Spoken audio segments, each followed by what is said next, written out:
Yeah, we're good. Let's start with Florida State. Oh my goodness. This was kind of the typical Mac and I text each other during a game and say, why can't the ACC have nice things, right? But you also look, you're watching Pitt and you're thinking, Mason Henschel looks pretty good. Like this Pitt team looks fun. If Pitt hadn't lost to West Virginia, they'd be right now. Louisville loss is fine. West Virginia loss, not so fine. But Pitt beats Florida State 34-31. The big key that you and I talked about in our preview was Desmond Reed. Was he going to play? Was he going to not play? And then, of course, Saturday morning, we're seeing he's going to play. Dude had 8 catches for 155 yards and 2 touchdowns. Like, Desmond Reed is a game changer. We know that. The dude is unbelievable. And then Mason Henschel, this freshman who they're talking about on the broadcast that Pitt was his only Power 4 offer. When Narduzzi saw his film at first, he said, nah, I'm good. And then Cade Bell said, can we watch it again? Because I really like him. And then Cade Bell, wanted him. It's just a crazy situation that's going on at Pitt, but they look so much better. And then you could flip it to Florida State, Mac. We said, we're going to find out what Florida State's made of. And at this point, you're 0-3 in the league. It feels like you didn't solve all of your issues from Yeah. last year. So we'll just start there. Yeah, it is. It is so fascinating. Let's start with picks. I think all those things you Yeah. just said were really great. And the reason why it's a little bit of celebration, but a little bit more frustration is because it's like, why not take care of business earlier? Why do we have to get to the point of you lose out of conference, Yeah. then you beat the teams in conference you're not supposed to beat? That to me is what's so frustrating because it's like it's a stigma that's created that the ACC stinks because we get beat down by crappy teams out of conference. SMU losing to the Big 12.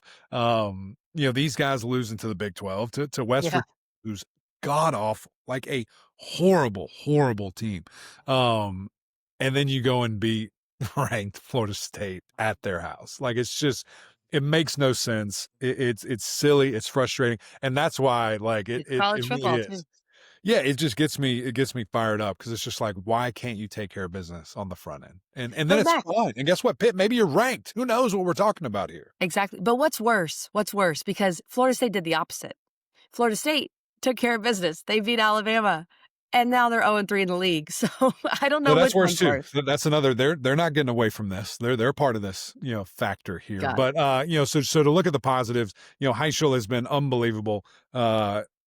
I don't know what took so long. It's always one of those things. You and I always have this like quarterback conversation. If I, as a left guard, mess up or don't show promise or don't show this and that, I'm out. Somebody else is in. If a quarterback does that after being named the starter, it's like, we'll keep him in there. We'll Yeah. figure it out. But I will give Narduzzi credit. He ripped them boys out and he put somebody else in. And then you see what Mason's been able to do. And so, we questioned it obviously at first just because it seems so random and we're not at practice. We have no idea what this, cat's able to do and how he goes about his business. And hearing from the broadcast, whether it's true or not, who knows, but he was showing up before anybody and he was staying after everybody and he's working his way up the depth chart. Of I mean, course. maybe because it looks good and it looks like he knows what the heck he's doing. I was impressed with the poise at times, like staying in that pocket and moving around. And it seemed like anytime there was a clutch play running the football where it was Yeah. maybe a third and medium, third and long, Florida State just super undisciplined in their rush lanes. And he's like, oh, look, there's 20 yards. I'll go get that. Fine. No worries. I love that. Thank you, Florida State. Extend plays. Obviously, Desmond Reed's such a fun player. Like that dude, pound for pound, might be the greatest college football player. Like Yeah. he's Yeah.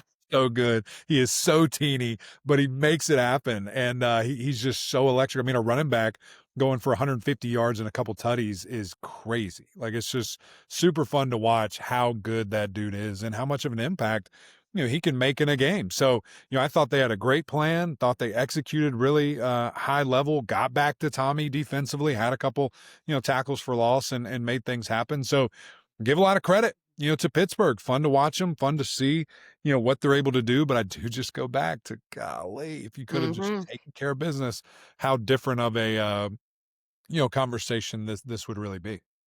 We'll get to the Florida State side. For Pitt, you bring in Henschel against Boston College. He's able to, BC is obviously very bad, and they're so injured. He's able to play really well, get a lot of confidence, but they didn't need him to use his legs against BC. I think he had like 28 rushing yards. So to me, it felt like Florida State either didn't expect it or didn't respect it, his legs and his ability. Well, you don't know anything about And him. maybe we just don't know. Yeah. He's got one piece Yeah, of tape that's on the other him. thing. He You didn't have run. one piece of film. So you don't know how mobile he is, and then he's out there torching you. You're like, "Dang."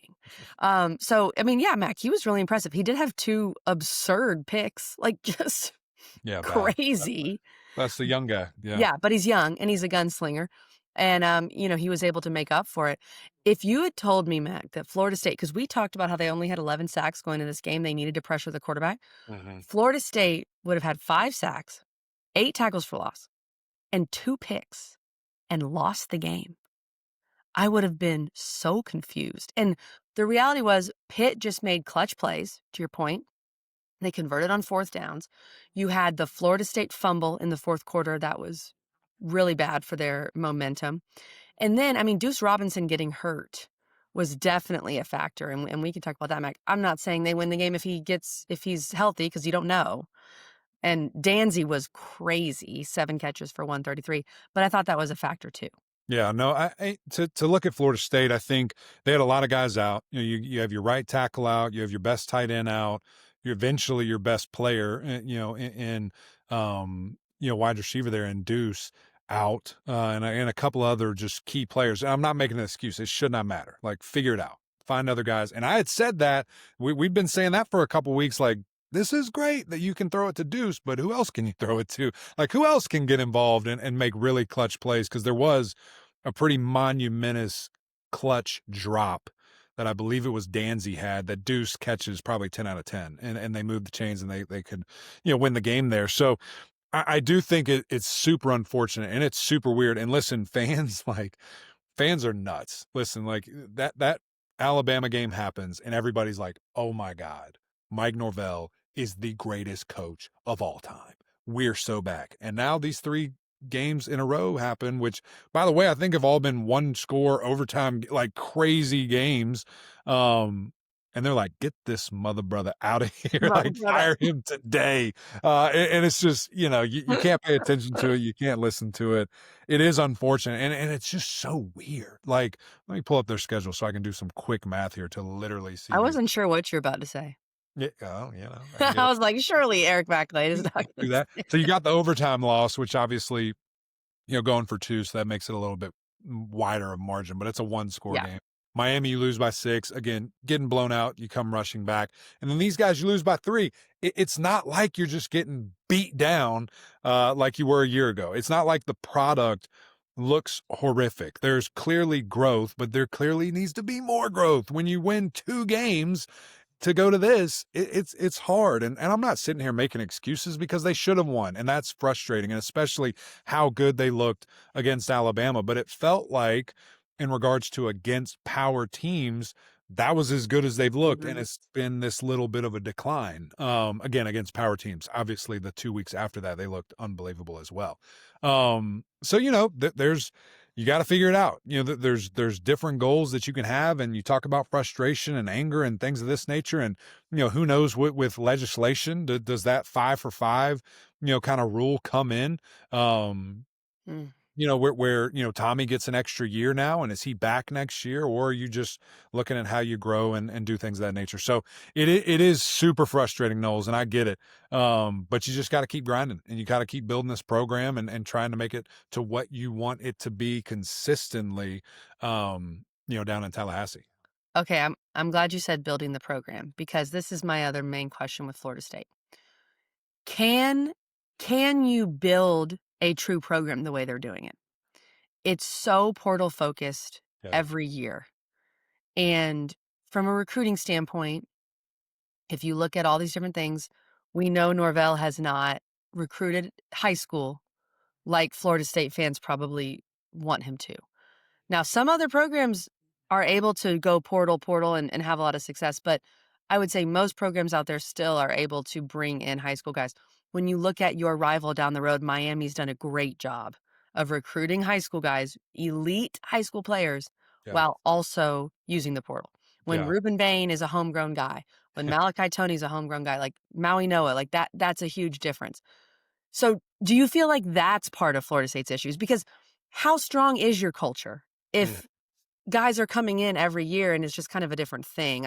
Maybe Yeah. it's good because you can flush 2 and 10 quicker, but again, how strong is that culture overall? Yeah. And I think I think they have gotten better in recruiting. Like I just looked it up. They have the 13th class in the country right now. They've got a Right 5-star, now. 4 stars. So those Yeah. guys So aren't I on the think roster yet.